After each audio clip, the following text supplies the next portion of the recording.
Hello, and as always, welcome to Random Rundown.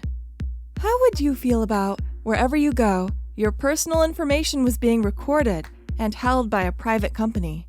Scary, right? Soccer clubs are increasingly using surveillance systems to monitor the behavior of their fans inside the stadium. These surveillance systems often include cameras, facial recognition software, and even drones. The goal is to identify and prevent any potential incidents of violence or misbehavior. However, the use of these technologies raises serious concerns about privacy. Many people argue that it is an invasion of privacy to be constantly monitored while attending a soccer match. Furthermore, there are also concerns about the accuracy of these systems. Facial recognition software has been shown to have higher error rates for people of color, which raises the possibility of innocent fans being wrongly identified as perpetrators of wrongdoing. One example of a soccer club using surveillance technologies is Real Madrid. The club has implemented a system called Control Room, which uses a network of cameras and facial recognition software to monitor the behavior of fans inside the stadium. According to Real Madrid, the system has helped to identify and prevent incidents of violence and misbehavior. However, there have also been reports of fans being wrongly identified and banned from the stadium due to the errors of the system. This raises the question of whether the benefits of increased security are worth the potential risks to privacy and the potential for errors. It's not just soccer clubs that are using surveillance technologies in sports venues. Stadiums and arenas in other sports, such as football and basketball, are also implementing similar systems. Another example, the NFL has implemented a program called Clear Bag Policy, which requires fans to use clear bags when entering a stadium. The goal of this policy is to increase security and reduce the risk of potential threats.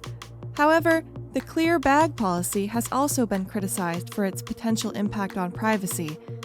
Many people argue that it is an invasion of privacy to be required to carry their personal belongings in a clear bag, which can be easily searched and examined by security personnel. This trend raises concerns about the normalization of constant surveillance in our daily lives. Do we really want to live in a society where we are constantly being watched and monitored? During the 2019 Copa America, for example, there were 2 cases of people who were mistaken for others on a blacklist in the surroundings of the Macarena Stadium in Rio de Janeiro. These examples are known as false positives and mark errors as large as the case of a person who was identified as another person who was already in prison. However, the risks behind this technological system and poor data management are even broader. The mere existence of a facial pattern database within a stadium could be used to abuse racial discrimination or vulnerable groups, such as teenagers or the LGBTQ+ community. The sale of the same database with the faces of visitors to a soccer arena to private companies would also allow them to obtain other metadata about the tastes and habits of fans to flood them with more advertising.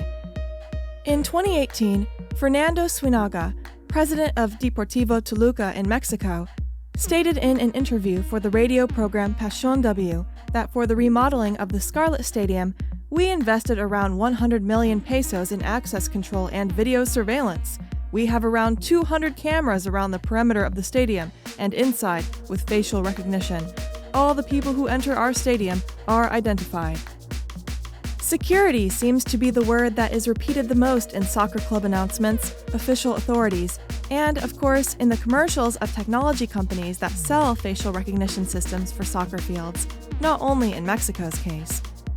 It's important to have a debate about the use of these technologies and to consider the potential consequences. Do the benefits outweigh the risks? What are the alternatives to surveillance systems? These are questions that we should be asking as a society. So, what do you think about the use of surveillance technologies in soccer stadiums? Do the benefits of increased security outweigh the potential risks to privacy? Let us know in the comments below.